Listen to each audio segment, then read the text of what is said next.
Good morning बच्चों। आज अपन पढ़ेंगे केंद्रीय प्रवृत्ति के माप में कल्पित माध्य की सहायता से समांतर माध्य ज्ञात करना। तो कल्पित माध्य की सहायता से ये थर्ड पोर्शन है उसका।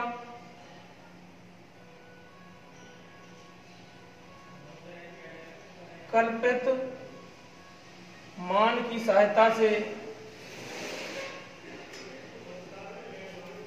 अभी तक आपने पहले पढ़ा था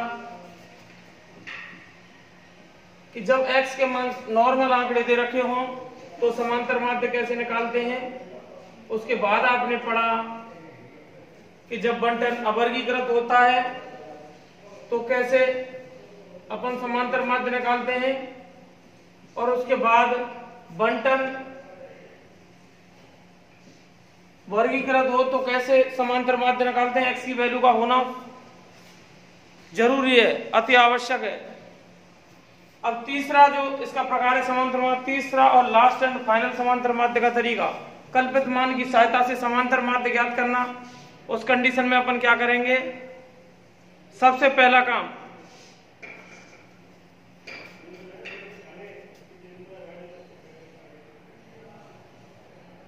चर, वो काम तो हमारा पहला वही है कि क्षैतिज सारणी को ऊर्ध्वाधर रूप प्रदान करते हैं।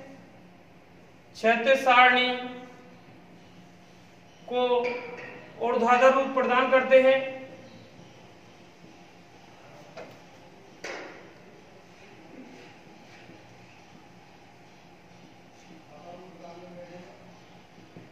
इसमें गलती सबसे ज्यादा होती है कल्पित मान की सहायता से। आप जब एक्सरसाइज को करेंगे, जब मैं आपके लिए दूंगा तो आपको पता लगेगा कि गलतियों पे गलतियां हो रही हैं, कुछ न कुछ कैलकुलेशन में गलती कर रहे हैं आप लोग। इसका मतलब है क्षैतिज सारणी को ऊर्ध्वाधर रूप प्रदान करते हैं। पहला काम जो सभी में करते हैं वही काम है हमारा। दूसरा काम देखिए, दूसरा ये है कल्पित मान क्या होता है।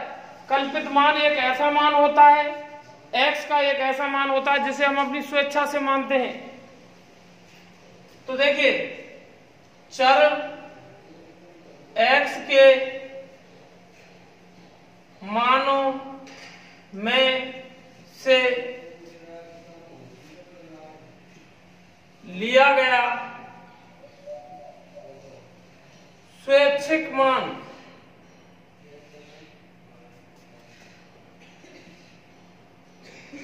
कल्पित क्या कहलाता है, कल्पित बिंदु कहलाता है। कल्पित माध्य, कल्पित माध्य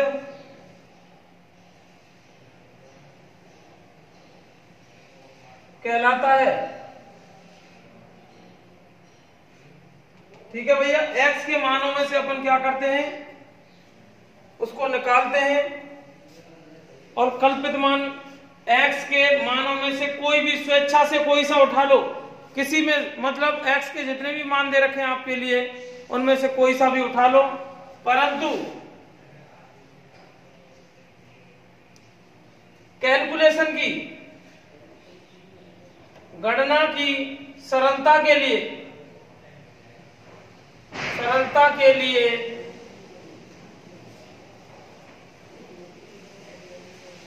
जिस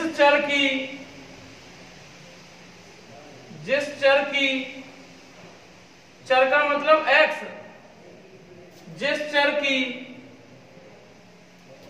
बारंबारता सबसे अधिक होती है,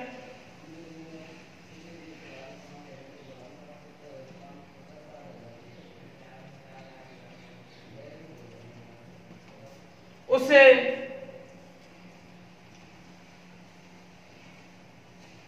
कल्पित मान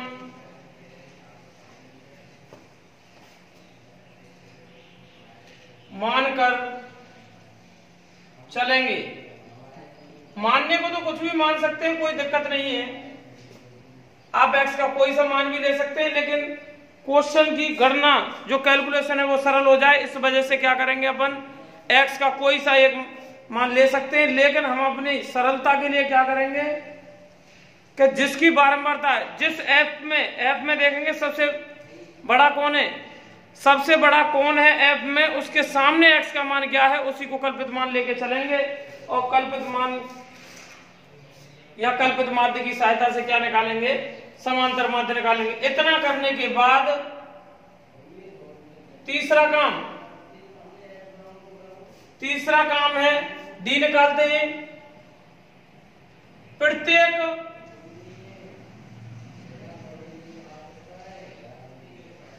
चर के सापेक्ष, प्रत्येक चर के सापेक्ष विचलन डी, ठीक है भैया,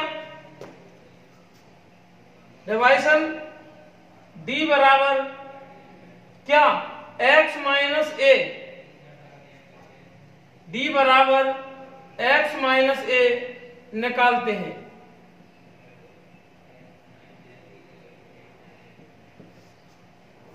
ठीक है ना, इतना करेंगे और उसके बाद d निकालने के बाद अगला नाम है x माइनस ए निकालते हैं, ये d हो गया। अंत में प्रत्येक बारंबारता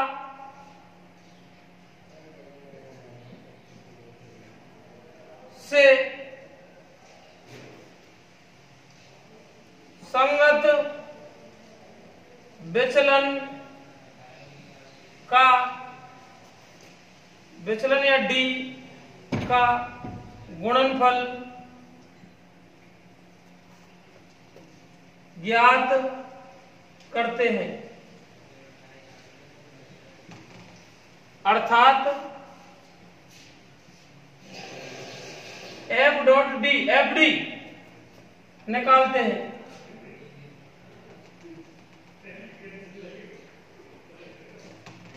इतना करने के बाद लास्ट एंड फाइनल पद विधि का निम्न सूत्र की सहायता से समांतर माध्य निकालते हैं। निम्न सूत्र की सहायता से समांतर माध्य निकालते हैं।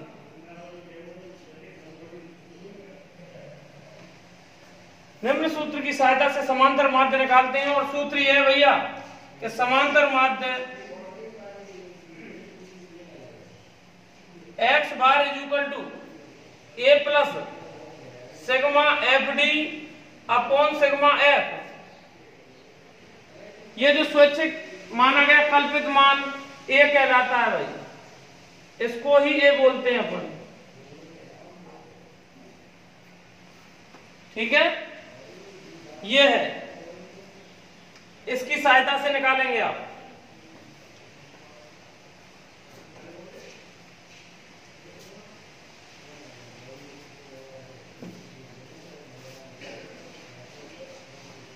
तो अब आप इससे क्वेश्चन करेंगे।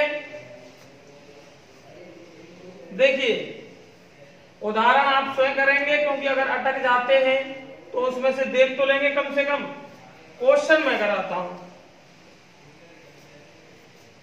इसमें आपको दिक्कत आएगी और धीरे धीरे करके आप कैलकुलेशन को बड़े आराम से करेंगे और आराम से करने के बाद ही आप सवाल के आंसर तक पहुंच सकते हैं, नहीं तो नहीं पहुंच पाएंगे भैया। ये एक्सरसाइज काम वही करना है, जोड़ घटा गुणा भाग, लेकिन फिर भी दिक्कत आ जाती है। तो देखिए क्वेश्चन नंबर, उदाहरण आप खुद करेंगे।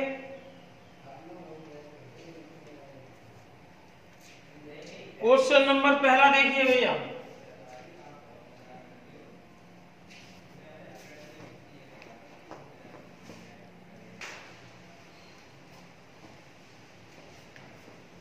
तो क्वेश्चन नंबर फर्स्ट देखिए, हमारे क्षैतिज सारणी दे रखी है, ऊपर लिख दिया निम्न बारंबारता बंटन का माध्य कल्पित माध्य की सहायता से। अगर वो कहता है कल्पित माध्य की सहायता से समांतर माध्य ज्ञात कीजिए, या फिर हमसे ये कहता है कि मूल बिंदु एक बिंदु दे रखा होगा कि भैया कल्पित मान फिर आप मानेंगे नहीं, जो उसने दे रखा है उसी से विचलन चेक करेंगे आप। नहीं देता है तो ए आप मान लेंगे एक्स के किसी एक मान को, और मैंने आपको बता दिया कि इसको मानेंगे जिसकी बारंबारता सबसे अधिक होगी, उसके सामने का एक्स का मान अपन ये मान लेंगे, और जब दे रखा है तो वही ए है। ठीक है, तो इसे अब ये क्वेश्चन दे रखा है हमारे लिए कि x की वैल्यू, देखो भाई x की वैल्यू दे रखी है और f, ऊपर वाले हमेशा x होते हैं, नीचे वाले हमेशा f होते हैं।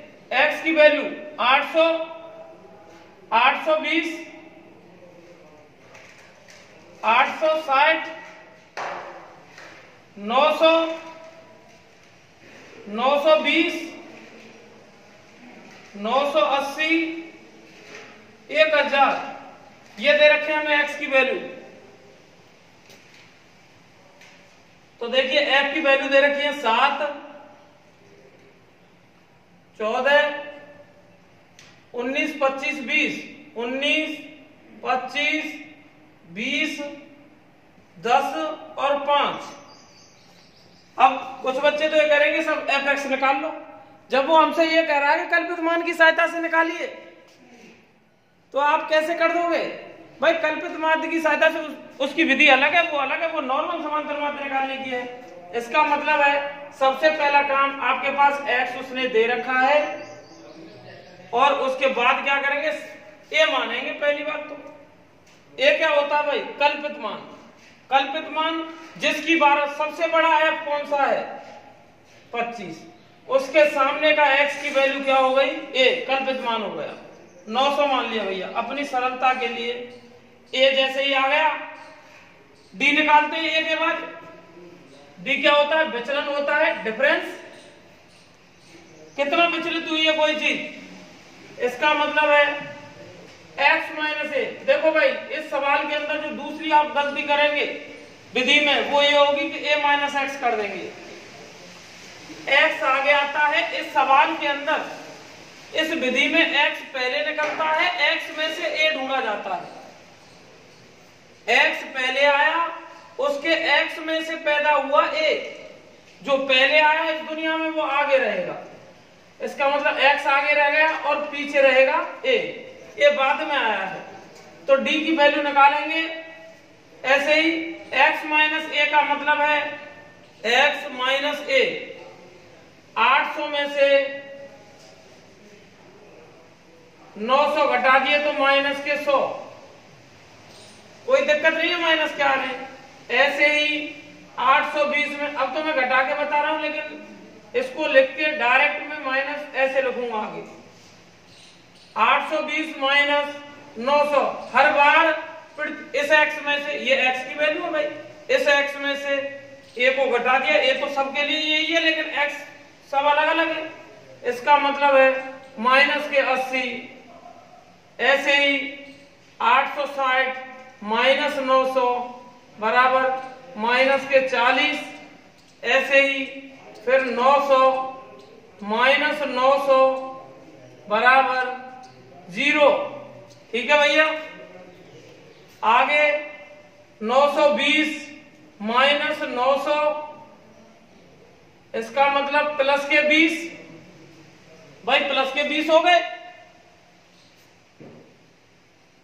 और ये 980 हाथ रख लेंगे ऐसे करके कॉपी पर भी। 880 माइनस 900 बराबर हो गया 80। अब प्लस के आएंगे, ठीक है ना, ये हो गई। और 1000, इस बार x की वैल्यू 1000 है। 1000 माइनस 900 बराबर 100 प्लस के। ठीक है भैया, ये हो गई। अब जैसे ही डी आ जाता है, कल्पित, आपको समांतर कल्पित मान की सहायता से समांतर माध्य ज्ञात का फॉर्मूला पता होना चाहिए आपको। और ये होता है, सबसे पहले लिख लो, वो अपने आप कह देता है चिल्ला चिल्ला के भैया कि मुझे इसकी जरूरत है। X bar is equal to, इसका मतलब है a plus sigma f d upon sigma f, ये होता है फॉर्मूला। फॉर्मूला अपने आप कह रहा है मुझे ए की जरूरत है, तो विधि में सबसे पहले आपने सवाल में ए ढूंढा, उसके बाद वो कह रहा है एफ डी की जरूरत है, तो डी कहां से पैदा हुआ, ए आ गया तो डी पैदा कर दिया आपने। जैसे डी पैदा हुआ तो एफ और डी का गुणा कर लो, एफ डी कर देंगे। इसका मतलब है एफ डॉट डी निकालेंगे, एफ और डी का गुणा करेंगे, हाथ रख लेंगे क्योंकि कहीं ऐसा नहीं हो इससे गुणा हो जाए आपके इसका, एफ और डी यहां है। इसका मतलब है इनका गुणा करेंगे माइनस के 700, इसका गुणा इससे करेंगे तो 0 की 0, ठीक है भैया, और 14 अट्ठे 112,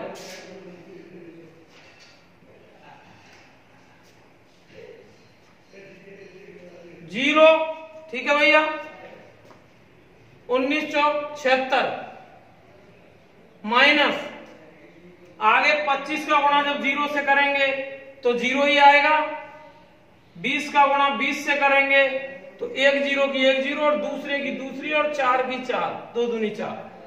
ऐसे ही 10 का गुणा 80 से करेंगे तो 800, आराम आराम से गलती नहीं हो जाए, 500। एफडी निकाल लिया आपने, ठीक है ना, एफडी निकाला तो इसमें तो भैया माइनस के भी है और प्लस के भी है, तो क्या करें, माइनस और प्लस के उनको अलग कर लो। देखो माइनस वाले ये रहे, माइनस के 700 और माइनस के 1120, इनको अलग जोड़ लो, माइनस वालों को पीछे रख कर जोड़ेंगे, वही नहीं जोड़ेंगे जहां सवाल किया आपने। इसका मतलब है माइनस वाले जोड़ लिए 1120 और 760, इनको जोड़ा, 0 की 0, 8 15, ये आगे माइनस के हैं, ये तो प्लस वाले 1200 1200 1700,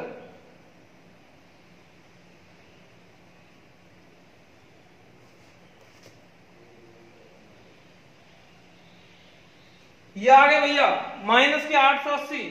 भाई माइनस के ज्यादा है तो हम क्या करें, हम जो ज्यादा होगा वो आएगा, इसका मतलब सिग्मा एफ डी। अब आप कहेंगे सर माइनस का रहा, आपने तो योगफल बताया था सिग्मा का मतलब, अरे जब माइनस और प्लस के हैं, जोड़ का मतलब माइनस वाले घट गए और प्लस मतलब प्लस माइनस के हैं तो घट गए, वही तो योगफल हो गया। प्लस और माइनस का योगफल क्या होता है, उनका अंतर ही होता है। सिग्मा एफ डी बराबर माइनस के 880, ये निकल गया भैया। इसको फॉर्मूले में रख देंगे, सीधा आंसर है। इसका मतलब है ये सारणी को आप ऐसे करके फुटा से बनाएंगे, ए का मतलब है 900 प्लस सिग्मा एफ डी का मतलब है, कोष्टक लगाएंगे, माइनस का चिन्ह है, 880 और सिग्मा एफ का मतलब, सिग्मा एफ तो कर लो भैया, सिग्मा एफ बराबर 100 जोड़ेंगे तो इसका मतलब बटे में 100। इसको हल करते हैं तो इसका मतलब है 900 माइनस और प्लस माइनस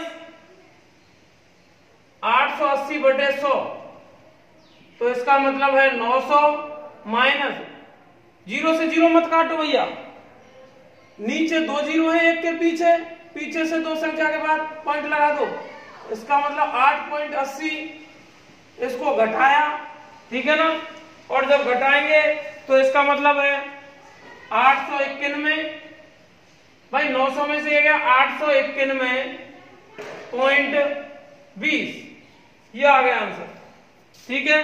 अब कुछ दे रखे थे क्या उसने, कुछ नहीं दे रखा तो इकाई लिख देंगे आंसर में। ऐसे ही आप और भी क्वेश्चनों को करेंगे। हाँ भाई, अब आप कहेंगे कि सर हम उसको कैसे करेंगे, जो वर्गीकृत में समांतर माध्य तो निकाल रहे हैं, चाहे कल्पित माध्य की सहायता से निकाल रहे हैं, लेकिन x का मान की तो जरूरत पड़ेगी भाई। x का मान यहाँ सीधा था तो हमने कुछ नहीं किया, जब नहीं है वर्ग अंतराल दे रखा है तो मैंने आपको बताया वर्ग से कैसे निकालते हैं x की वैल्यू, l प्लस यू बटे 2 ऐसे निकाल लेंगे। जिसमें नहीं दे रखा है, वर्ग दे रखा है, उसमें x का मान हम निकालेंगे तो सवाल फिर ऐसा ही हो जाएगा सेम। इतना अंतर है, कोई अंतर नहीं है। x नहीं दे रखा, वर्ग अंतराल दे रखा है तो अपन तैयार है। क्यों, वर्ग अंतराल से x निकालना हम पे आता है, l प्लस यू बटे 2, और जब x का मान दे रखा है तो हमें और भी फायदा है, बनी बनाई खीर है, खानी है बस। ठीक है भैया, आज के लिए इतना ही काफी है, और आप इनसे क्वेश्चन करेंगे, कल भी मैं कराऊंगा 2-3 क्वेश्चन और इस एक्सरसाइज में से। घर पर रहें, सुरक्षित रहें, अपना ध्यान रखें, अच्छे से पढ़ाई करें। ओके।